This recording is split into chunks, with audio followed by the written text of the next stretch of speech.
नमस्ते। आज के वीडियो लेक्चर में आपका स्वागत है। आज हम बीए प्रथम वर्ष के हिंदी के अंतर्गत तुलसीदास द्वारा रचित राम राज्य के वर्णन की व्याख्या करेंगे। जैसा कि आप सभी को पता है कि तुलसीदास द्वारा रचित रामचरितमानस से ये लिया गया है और ये जो पाठ का जो भाग है ये उत्तरकांड से उद्गृत है। तो आइए शुरू करते हैं। वीडियो शुरू करने से पहले एक निवेदन, अगर आपने अभी तक ये चैनल सब्सक्राइब नहीं किया है तो इसको सब्सक्राइब कर लें और बेल का आइकॉन को भी दबा लें। रामराज का जो वर्णन किया गया है कि राम राज्य में किस प्रकार की परिस्थितियां थी, तो तुलसीदास जी ने क्या क्या लिखा है उसके बारे में आइए जानते हैं। दैहिक देविक भौतिक तापा, राम राज नहीं कहूं व्यापा, सब नर कर ही परस्पर प्रीति, चल ही सर्वधर्म निरत श्रुति नीति। तुलसीदास जी कहते हैं कि राम राज्य में न तो दैहिक यानी शरीर से संबंधित, न दैविक यानी देवताओं से संबंधित, न भौतिक इस प्रकार के कोई भी ताप यानी दुख, इनमें से किसी भी प्रकार का दुख लोगों को नहीं होता था। राम राज नहीं काहू व्यापा, यानी राम राज्य जहां तक था वहां की जो प्रजा थी वो दैविक और भौतिक आदि सभी प्रकार के सुख वहां पर थे, किसी प्रकार का दुख नहीं था। सब नर कर ही परस्पर प्रीति, और सारे के सारे जो नर थे यानी जो पुरुष हैं या जो भी नागरिक हैं वो आपस में प्रेम करते थे। चली सर्वधर्म निरत श्रुति नीति, और वो अपने धर्म का पालन करते थे और वेदों के जो धर्म, जो श्रुतियों के जो धर्म बताया गया है उसी नीति का पालन करते थे, यानी मर्यादा में रहते थे। चारि चरण धर्म नहीं माही, पूरी रहा सपने अगनाही, राम भक्ति रत नर नारी, सकल प्रेम गति के अधिकारी। तुलसीदास जी कहते हैं कि चारों चरणों में यानी जीवन के जो चारों चरण हैं उन्हीं में धर्म का पालन वो करते थे। चारों धर्म जो हैं, चरण जो जीवन के हैं, वो उनका धर्म का पालन करते थे। पूरा रही सपने ही अगनाही, और सपने में भी अग यानी पाप, सपने में भी कोई पाप नहीं करता था। सपने में कोई पाप नहीं करता था, यानी सभी लोग धर्म का पालन करते थे। राम भक्ति नर और नारी, सकल परम गति के अधिकारी, और जितने भी नर नारी थे, जितने भी नागरिक थे, वो सारे प्रभु राम की भक्ति में लगे रहते थे और सभी के सभी परम गति के अधिकारी थे, यानी मोक्ष के अधिकारी हो गए थे। अल्प मृत्यु नहीं कवने पीरा, सब सुंदर सब विरुद्ध शरीरा, यानी कोई भी व्यक्ति अल्प मृत्यु नहीं होती थी किसी की, यानी समय से पहले किसी की मृत्यु नहीं होती थी और किसी को कोई पीड़ा भी नहीं थी। सब सुंदर सब विरुद्ध शरीरा, और सब के जो शरीर थे वो स्वस्थ थे, निरोग थे, सुंदर थे। नहीं दरिद्र कोई दुखी न दीना, और कोई गरीब भी नहीं था, कोई दुखी भी नहीं था और कोई दीनहीन भी नहीं था। नहीं को अबुद्ध न लक्षण हीना, और कोई भी बुद्धू या अबुद्ध यानी बुद्ध जो मूर्ख नहीं था, कोई भी व्यक्ति मूर्ख नहीं था और लक्षण हीना भी नहीं था, यानी लक्षणों से हीन भी नहीं था। सब निर्दम्ब धर्मरत पुनि, नर अरु नारी चतुर सब गुणी, सब गुणन्य पंडित सब ज्ञानी, सब कृतज्ञ नहीं कपट सयानी। तुलसीदास जी कहते हैं सब निर्दम्ब थे, यानी कोई भी दम्भ अहंकार नहीं करता था। सब धर्मरत पुनि, यानी धर्म प्रायण थे और पुण्य आत्माएं थी, यानी जितने भी लोग थे कोई सभी दम रहित थे, यानी कोई भी अहंकार नहीं करता था, धर्म का पालन करते थे, सभी पुण्य आत्माएं थी।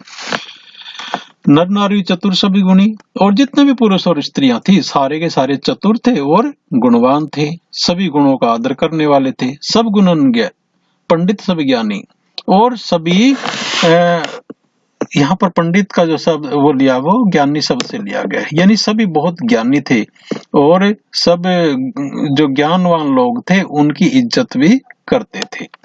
सब कृतज्ञ नहीं कपट से आनी, कोई भी व्यक्ति कपट और चतुराई नहीं जानता था और सभी कृतज्ञ थे, दूसरों का उपकार मानने वाले थे, सब कृतज्ञ थे और कभी कपटी नहीं था और कोई भी धूर्त व्यक्ति भी नहीं था। राम राज्य में राम राज नभ से सुनु सर चराचर जग माही, काल कर्म स्वभाव गुण कृत दुख काहू नाही। यहाँ पर जो ये दोहा जो है काकभूषण जी ने कहा है और किसके लिए कहा गया? गरुड़ जी के लिए कहा है। नभगेश यानी जो भी पक्षीराज गरुड़ जी हैं उनके बारे में बोला गया है कि राम राज्य के अंदर जो भी चराचर जो भी चराचर है यानी जड़ और चेतन है, वो सारा का सारा जगत में काल कर्म स्वभाव और गुणों से उत्पन्न हुए दुख किसी को भी नहीं है। यानी किसी को भी, चाहे वो चर है अचर है, अपने काल कर्म स्वभाव के कारण और गुणों के कारण कोई भी दुख किसी को नहीं है, हे पक्षीराज गरुड़ जी, ऐसा काकभूषण जी वर्णन करते हैं। भूमि सप्त सागर मेखला, एक भूप रघुपति कौशला, भुवन अनेक रोम प्रति जासु, यह प्रभुता कुछ बहुत नतासु। और वहां तुलसीदास जी यहाँ पर कहते हैं कि जो रघुपति कौशल है यानी कौशल नरेश हैं, कौशल नरेश यानी अयोध्या के राजा यानी राम, वो सारे के सारे पृथ्वी के एकमात्र राजा हैं। जो पृथ्वी 7 समुद्रों की मेखला है, यानी पूरी पृथ्वी जो 7 समुद्रों की मेखला है, उसके जो एकमात्र राजा वो अयोध्यापति श्री राम हैं। भुवन अनेक रोम प्रति जासु, और जिनके एक एक रोम में जो है अनेक ब्रह्मांड बसते हैं, यह प्रभुता कुछ बहुत नतासु। और ये जो एक हम कहते हैं कि वो इतने बड़े राजा हैं, वो उनके लिए कुछ भी नहीं है, क्योंकि वो तो एक एक रोम के अंदर कई कई ब्रह्मांड उनके समा जाते हैं, या तो वो साक्षात भगवान हैं। ये राजा होना उनके लिए कोई बहुत बड़ी बात नहीं है, ये प्रभुता कुछ ज्यादा नहीं है। सो महिमा समझत प्रभु केरी, यह वर्णत हीनता गनेरी, सो महिमा खगेश जिनक जानी, फिर एही चरित तिन्हु रतिमानी।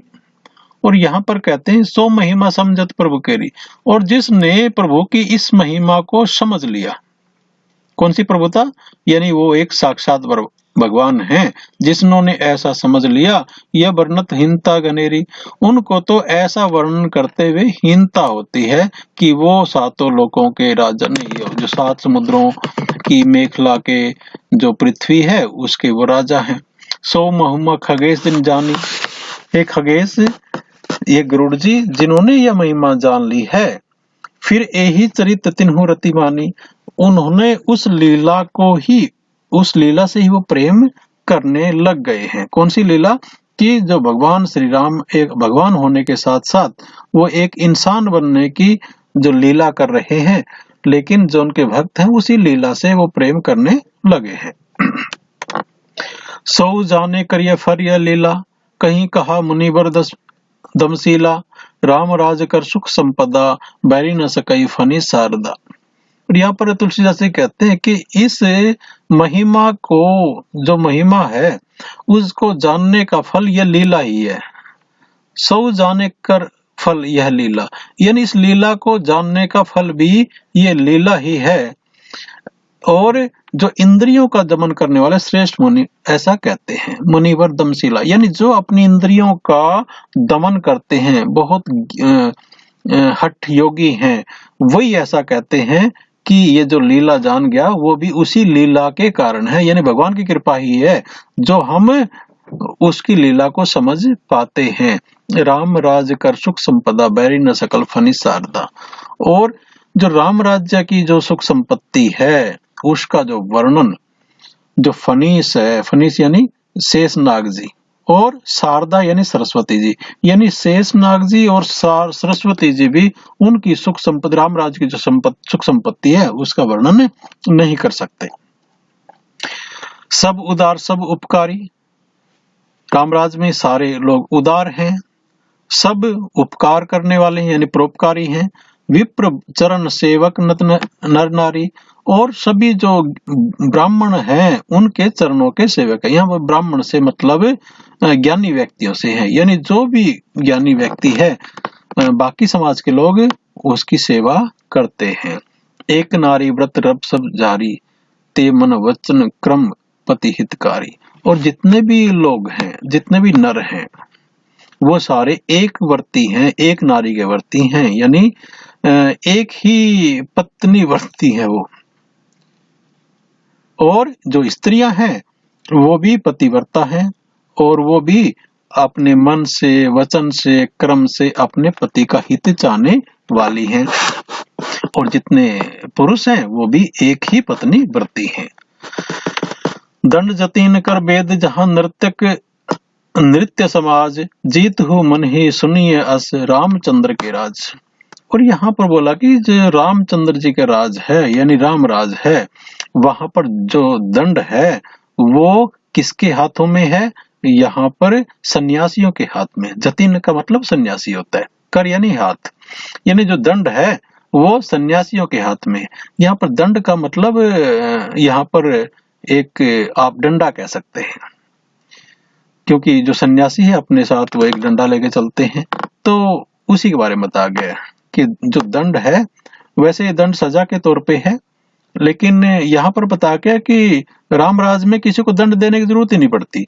जो एक दंड रहता है वो सिर्फ योगियों के हाथ में रहता है।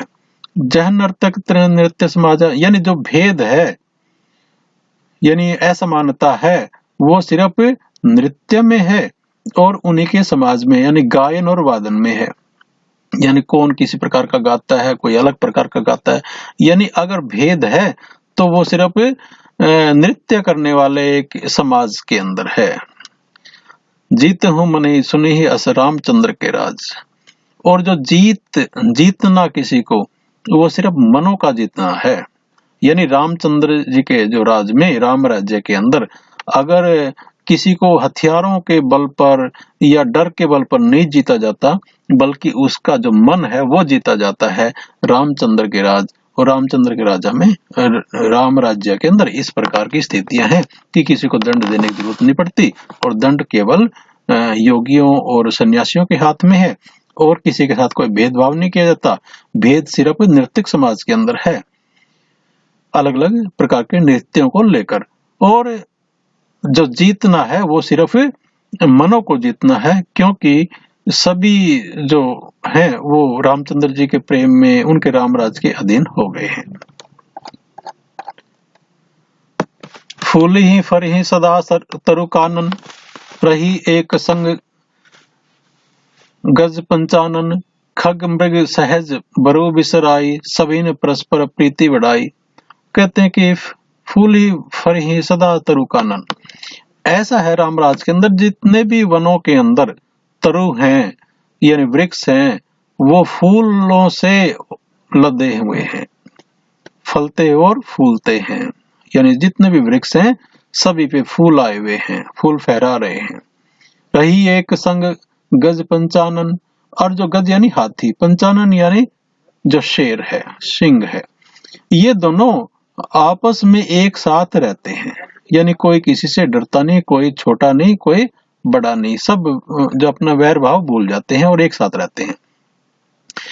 खग मृग सहज बरो विसराई, और जो खग यानी पक्षी हैं, मृग यानी जो पशु यहाँ पर बताया गया है, वो एक साथ, वो भी आपस में उन्होंने प्रेम बढ़ा लिया, सभी ने परस्पर प्रीति बढ़ाई, सब ने परस्पर अपना जो प्रेम है उसको बढ़ा लिया है, और सब एक साथ मिलकर जुलकर बहुत अच्छी तरह से रहते हैं।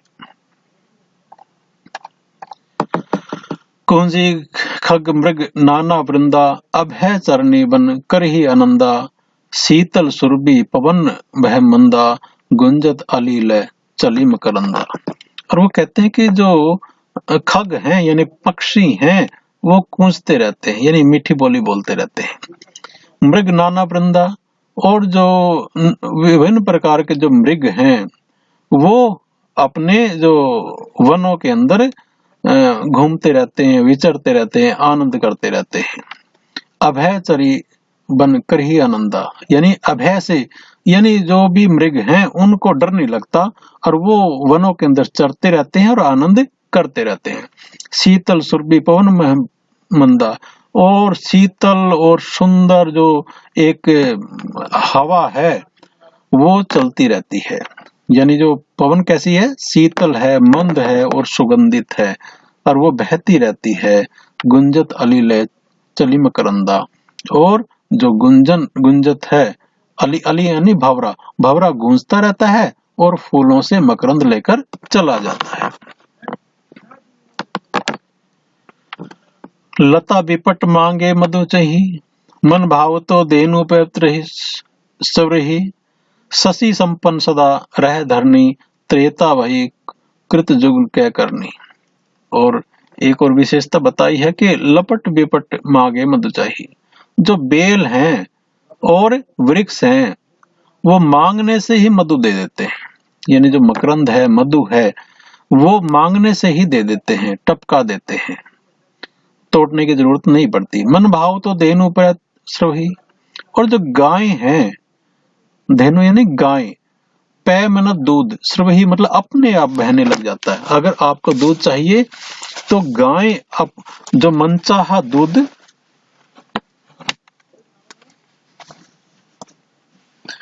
गाय मनचाहा दूध दे जाती है। मन भाव तो धेनु पै स्रवही, यानी जो गाय हैं वो मनचाहा दूध देती हैं। शशि संपन्न सदा रह धरनी, और ये जो धरनी है, धरती है, वो हमेशा खेती से भरी रहती है। त्रेता भई कृत युग के करनी, और जो त्रेता युग में सत्य युग की करनी हो गई। कृत युग के करनी मतलब त्रेता युग में भगवान श्री राम पैदा हुए थे और उनके कारण इस प्रकार की यहाँ पर स्थिति हो गई है, यानी राम राज्य की स्थापना हो गई है। प्रगति किरेनी विविध बनी खानी, जगदम्बा भूप जग जानी, सरित सकल बही भर भारी, शीतल अमल स्वाद सुखकारी। और वो कहते हैं कि जो भगवान जो श्री राम के कारण अलग अलग प्रकार की मणि की खान अपने आप पे प्रकट हो गई है, यानी समस्त जगत के आत्मा भगवान को जगत का राजा जानकर पर्वतों ने क्या किया है, अनेक प्रकार की मणियों की खाने प्रकट कर दी हैं। ग्रीन विविध मणि खानी, यानी बहुत मणियों की खाने उन्होंने अपने आप पैदा कर दी है। जगदम्बा पर भूप जग जानी, जब उनको पता लगा कि श्री राम जी यहाँ के राजा बन गए हैं। सरिता सकल बही भरबारी, और सारी जो सरिताएं हैं, नदियां हैं, श्रेष्ठ और शीतल निर्मल जल वो उनके अंदर बहने लगा है। शीतल अमल स्वाद सुखकारी, और उस पानी का जो है स्वाद है वो भी बहुत सुखकारी है और बहुत ही स्वादिष्ट है। यानी नदियां भी खूब अच्छी से बह रही हैं स्वादिष्ट जल के साथ, और जो भी विभिन्न प्रकार की जो मणियों की खाने भी प्रकट पर्वतों पर हो गई हैं। सागर मर्यादा रही, डारी ही रतन तट ही नर लही, सरजिज सकुल सकल तड़ागा, अति प्रसन्न दस दिशा विभागा। यानी जो सागर है, जो समुद्र है, अपनी मर्यादा में रहते हैं, यानी वहां पर कोई इस प्रकार की सुनामी नहीं आती, बड़ी बड़ी लहरें नहीं चलती, अपनी मर्यादा में रहते हैं। डारी रतन तटिनी नर लही, और वो अपने जो सागर के अंदर रतन रहते हैं वो अपने आप ही तट पर लहरों के द्वारा वो अपने रतन को किनारे पर डाल देते हैं और वहां से जो लोग हैं उनको ले लेते हैं। सर्जित सकुल सकल तड़ागा, और जितने भी तालाब हैं वो सारे के सारे कमलों से परिपूर्ण हैं, यानी सभी तालाबों के अंदर कमल के फूल खिले हुए हैं। अति प्रसन्न दस दिशा विभागा, और सारी की सारी जो दिशाएं हैं वो सारे के सारे बहुत प्रसन्न है, यानी चारों तरफ खुशी का आलम है। ऐसा राम राज्य की कल्पना यहाँ पर तुलसीदास जी ने की है। फिर बताया गया है विदुमही पूर मयूर खनी रवि तप जेतन ही काज मांगे वारी देही जल रामचंद्र के राज। यहाँ पर कहते हैं कि जो चंद्रमा है वो अपनी किरणों से पृथ्वी पर को पूर्ण कर देता है, यानी चंद्रमा अपनी चांदनी बिखेरता रहता है। रवि तपी जेतन ही काज, यानी जो रवि है, सूर्य है, वो इतना ही तपता है जेतन ही काज, जितना जरूरी होता है, जितना काम का होता है, यानी जरूरत से ज्यादा वो तपता नहीं है। मांगे वारिद देही जल, जो वारिद है, बादल हैं, वो मांगने से ही जल दे देते हैं। रामचंद्र के राज, यानी जो बरसात है वो भी अपनी मर्जी से हो सकती है, यानी जब भी व्यक्तियों को चाहें तो वो बादलों से इच्छा प्रकट करें तो ही बारिश आ जाती है, क्योंकि जो रामचंद्र जी के राज में इस प्रकार की राम राज्य की कल्पना है। कोटि ने बाजी मेद प्रभु की ने, दान अनेक द्विजन कह दीने, श्रुति पथ पालक धर्म दुरंदर, गुणातीत अरु भोग पुरंदर। करके प्रभु राम ने कोटिक यानी करोड़ों अश्वमेध युद्ध, बाजी मेद मतलब बाजी मतलब घोड़े को कहते हैं, अश्वमेध यानी करोड़ों अश्वमेध यज्ञ किए हैं। दान अनेक द्विजन कीने, और द्विजों को यानी ब्राह्मणों को बहुत ज्यादा दान दिया है। श्रुति प्रथ पालक धर्म पुरंदर, और वो श्रुति प्रथ पालक हैं, यानी वेद के पथ का पालन करने वाले हैं, धर्म का पालन करने वाले हैं। गुणातीत अरु भोग पुरंदर, और वो गुणों से अतीत और भोगों में इंद्र के समान है। भोग पुरंदर यानी उनके पास इंद्र के समान भोग करने के लिए वस्तुएं हैं, यानी उनका जो ऐश्वर्य है, भोग मतलब यहाँ ऐश्वर्य, उतना ज्यादा ऐश्वर्य उनके पास है, वो इंद्र के समान है। पति अनुकूल रहा सदा रह सीता, शोभा खानी सुशील बिनिता, जानत कृपा सुंदर प्रभुताई, सेवित चरण कमल मन लाई।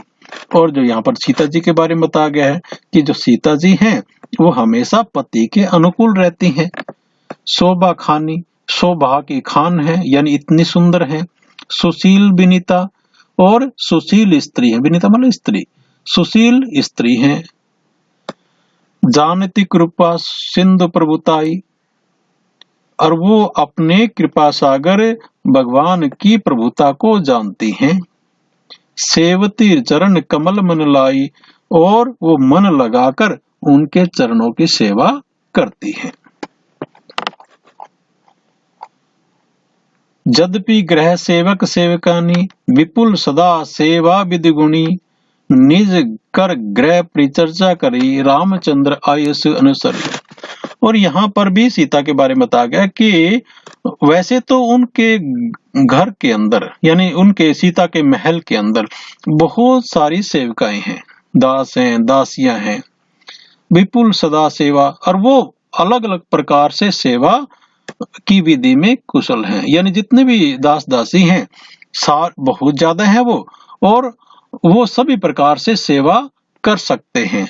लेकिन जो श्री राम है, जब वो घर आते हैं तो जो सीता जी है अपने हाथों से ही उनकी सेवा करती हैं और उनकी आज्ञा का अनुसरण करती हैं। आयुष अनुसरई, यानी रामचंद्र जी की आज्ञा का अनुसरण करती हैं। जेहि विधि कृपा सिंधु सुख मानई, सोई कर श्री सेवा विधि जानई, कौशलादि सासु ग्रह महाई, सेवई सभिन मान मद नाही। और यहाँ पर भी सीता जी के बारे में कहा गया है कि जिस प्रकार से कृपा सिंधु सुख मानते हैं, जिस विधि यानी जिस प्रकार से कृपा सागर रामचंद्र जी जिस प्रकार से सुख मानते हैं, श्री जी वही करती हैं। श्री जी यानी सीता जी वैसा ही करती हैं जैसा वो उनसे सुख चाहते हैं। कौशल्यादि सासु ग्रह माही, और कौशल्या आदि जो सास हैं घर के अंदर, सेवी सबे ने मान मद नाही, और सीता जी उन सब की भी सेवा करती हैं और उसके मन में कोई भी अभिमान और मद नहीं है। यानी वो अपने पति की सेवा भी करती हैं श्री राम जी की, और जो भी उनकी सास हैं घर में वो भी उनकी भी सेवा करती हैं, लेकिन फिर भी उनके मन में कोई भी अभिमान नहीं है। उमा रमा ब्रह्मादि वनिता जगदम्बा सतत मनिद मदिता। यहाँ पर जो भगवान शिव जी कहते हैं अपनी पत्नी को, उमा को, उमा यानी जो उमा जी को कहते हैं, उमा को कहते हैं कि जो रमा है, रमा का मतलब यहाँ पर सीता जी से है। रमा जो है वो ब्रह्मादि वंदिता, यानी ब्रह्मा आदि जो देवता हैं वो भी उसकी वंदना करते हैं। हे उमा, जो सीता जी हैं वो उनकी ब्रह्मा आदि देवता भी वंदना करते हैं। जगदम्बा संततम मनिंदिता, और जो वो हमेशा जो जगदम्बिका है यानी सीता जी हैं वो हमेशा सदा आनंदित हैं, सभी गुणों से संपन्न हैं। इस प्रकार से जो शिव जी भी हैं अपनी पत्नी को, उमा जी को रमा के बारे में बताते हैं कि ब्रह्मा आदि जो देवता हैं वो भी उनकी पूजा करते हैं सीता जी की, और सीता जी सभी गुणों को संपन्न है, सर्वगुण संपन्न है। जासु कृपा कटाचु सुर चाहत चितवन सोई, राम पदार बिंद रति करित सुभाव ही खोई। और यहाँ पर भी सीता के बारे में बताया गया है कि जासु कृपा कटाचु सुर चाहत, यानी जिनके कटाक्ष, कृपा कटाक्ष को देवता भी चाहते हैं, सुर चाहत यानी देवता भी चाहते हैं, चितवन सोई, परंतु लेकिन वो उनकी तरफ देखती भी नहीं। यानी जिनकी कृपा दृष्टि सीता जी की देवता भी चाहते हैं लेकिन सीता जी उनकी तरफ देखती भी नहीं। राम पदारबिंद रति करित शोभा वही खोई, लेकिन वही जो लक्ष्मी जी हैं, जानकी जी हैं, सीता जी हैं, अपना स्वभाव को छोड़कर, स्वभाव को यानी अपने स्वभाव को छोड़कर वो रामचंद्र जी के चरणों के अंदर अपनी प्रीति करती है, यानी रामचंद्र जी से वो अपनी रति करती हैं, उनके से प्रेम करती हैं। तो ये आपने इस अध्याय को पढ़ा, आशा है आपको पसंद आया होगा और आपके काम का होगा। इसी के साथ फिर एक निवेदन के, अभी तक आपने ये चैनल सब्सक्राइब नहीं किया है तो आप इसको सब्सक्राइब करें ताकि मैं इससे और भी अच्छी अच्छी वीडियो आपको सामने बना सकूं जिससे वो आपके काम आए। धन्यवाद। जय हिंद, जय भारत।